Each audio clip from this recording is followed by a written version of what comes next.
Hi friends, स्वागत आहे तुमचं माझ्या रेसिपीज अँड स्टोरीजमध्ये. तर मित्रमैत्रिणींनो, आज मी मटार पोहे बनवलेले आहेत आणि मटार पोह्याची रेसिपी अगदी सोपी आहे. कढईमध्ये तुम्ही तेल घातलं, राई तडतडली, जिरं तडतडलं की मग वरून मटार घालायचं. मटार चांगलं परतवून घ्यायचं 5-1 मिनटं आणि त्यानंतर मग कांदा मिरची घालायची आणि त्यामध्ये मटार एकदम मऊ होतं त्याच्यामध्ये. आणि मग पोहे घालायचे, मीठ घालायचं, कोथिंबीर घालायची, कढीपत्ता घालायचा आणि 2 मिनटामध्ये आपले मटार पोहे तयार होतात. तर असं. आणि तुम्हाला सांगायचं म्हणजे माझा भाचा डॉक्टर आहे, माझ्या छोट्या भावाचा मुलगा, आबाचा माझ्या. तर माझ्या तुषारला आणि माझ्या सिद्धांतला देखील पोहे भयंकर आवडतात. इव्हन माझा गौतम, अमोल, धनराज, सपना, अश्लेषा आहे नाव तिचं. तिचं नाव मीच ठेवलेलं आहे. माझी मैत्रीण होती अश्लेषा म्हणून, नक्षत्राचं नाव आहे ते. मला ते फार आवडायचं.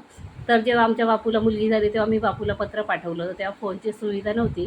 तर तेव्हा मी पत्र पाठवलं होतं गावावरून बापूला, की बापू, मुलीचं नाव अश्लेषा आणि सपना ठेव. तर तिचं नाव अश्लेषा ठेवलं. तर असं. तर म्हणजे माझ्या सगळ्या भाच्यांना, माझी कोमल म्हणा, सोना म्हणा, वैभव म्हणा, त्याच्यानंतर कोण राहिलं आता, माझ्या बहिणीची मुलं, माझा बंटी, चिंटू, माझी शिलू, सर्वांना पोहे फार आवडतात. विशालला तर भयंकर पोहे आवडतात. खोबरं घालून, ओलं नारळ घालून पोहे केलेले विशाल माझा 2 डिश तरी खाईल असं. तर असं आहे. तर हां, तर मी माझ्या आबाविषयी बोलत होती. माझा आबा म्हणजे माझ्या अगोदरचा भाऊ. भावंडांमध्ये त्याचा 6वा नंबर येतो. आणि तर माझा आबा फार गुणी आहे. आता बरेच दिवस झाले त्याची माझी गाठभेटच होत नाही आहे. फार बिझी असतो तो. ऑफिसमधून यायचं, प्रामाणिकपणे ऑफिसमध्ये काम करायचं, 9-9 वाजेपर्यंत ओटी करायची. ओटीचे पैसे घ्यायचे नाहीत, कारण पगार आपल्याला भरपूर आहे म्हणून. असा साधा आणि सोज्वळ सरळ असा माझा भाऊ आहे. तसंच तो BRC कॉलनीमधला त्यांचा जे संघटना आहे, आपले बुद्धांचे जे हे आहे, त्याचा तो अध्यक्ष आहे. मग ते जबाबदारी देखील अगदी प्रामाणिकपणे पार पाडायची असते त्याला. तर असं म्हणजे पूर्णपणे तो बिझी असतो. त्याला स्वतःकडे म्हणजे आता स्वतःची तब्येत त्याची बरी नाही आहे. त्याचं आयर्न कमी झालेलं आहे. डॉक्टरनी म्हणजे रिपोर्ट काढले तर तेव्हा समजलं की आयर्न कमी आहे शरीराला. तर आता कसं 58 वर्षाचा तो आहे आणि दगदग होते का या वयामध्ये. तर माझं आबाला एवढंच सांगणं आहे की आबा, थोडी तब्येतीकडे पण काळजी घे रे, असं नको करूस. आपली काळजी आपणच घ्यायची असते. आहे उजा वहिनी सगळी, म्हणजे तुझी सगळी जबाबदारी ती घेते. अगदी कर्तव्यदक्ष अशी तुला पत्नी मिळालेली आहे. अगदी तुला साजेशी आहे, सुंदर आहे, तुला अगदी अनुरूपाची आहे. मी तर म्हणेन की तुझ्यापेक्षा थोडी ती जास्त सुंदर आहे. तू आहेस सुंदर, पण तीसुद्धा सुंदर आहे. आणि माझी उजा वहिनी केवळ गुणाने सुंदर नाही, म्हणजे रूपाने सुंदर नाही, तर तिचे गुणही फार सुंदर आहेत. अतिशय सुंदर आहे माझी उजा वहिनी. काय बोलू तिच्याविषयी. अरे, माझ्या आईची ती मुलगी झाली. आम्ही मुली तर लांब होतो, पण माझ्या आईची ती मुलगी झाली. सून अशी जगात सून भेटणार नाही. माझ्या आईला ती अंघोळ घालायची, माझ्या आईची ती दात घासायची, माझ्या आईबरोबर दात घासायची. 90 वर्षाची असेल कदाचित ती. तर माझी उजावणी तोंडात बोट घालून तिचे दात घासायची, जीभ स्वच्छ करायची. अहो, तिला सून कसं म्हणता येईल? हां, लेकच नाही का ती झाली. तर अशी माझी उजावणी.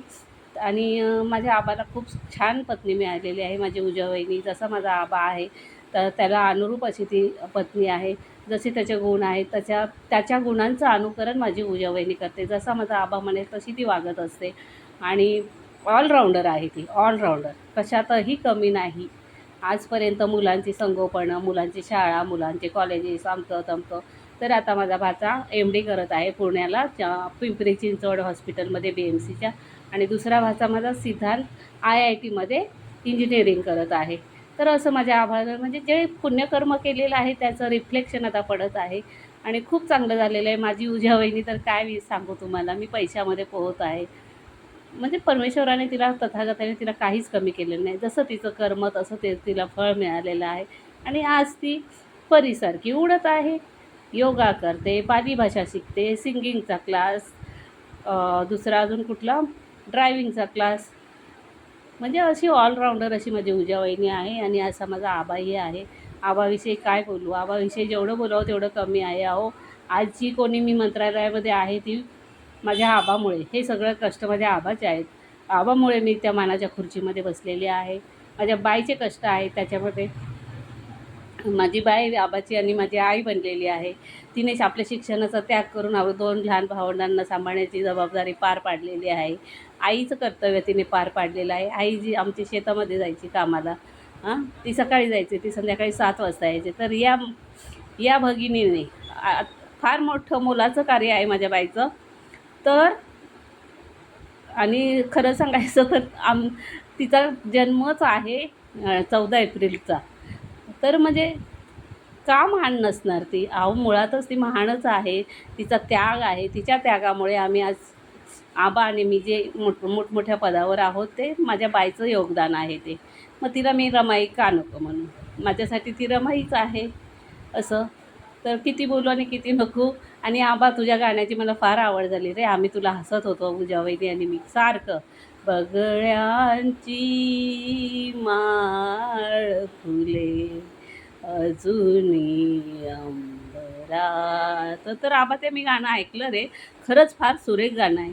अगदी मिनिंगफुल गाणं आहे ते. अर्थपूर्ण गाणं आहे. खूप छान गाण्याचा अर्थ आहे त्या. आता मला समजलं तुला ते गाणं का आवडतं. तर आबा प्लीज तब्येतीची काळजी घे, स्वतःकडे लक्ष दे. काम हे होतच राहतं. परत समाजासाठी जे काही करतो तेही होतच राहणार आहे.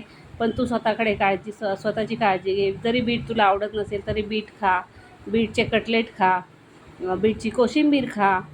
चांगलं लागतं बीट. जेवताना अर्धं बीट खायला तुला काहीच हरकत नाही. तर चला मंडळींनो, बरंच काय माझी एकदा कॅसेट सुरू झाली की ती थांबायला तयार नसते.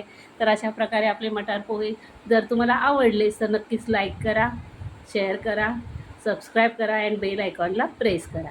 धन्यवाद.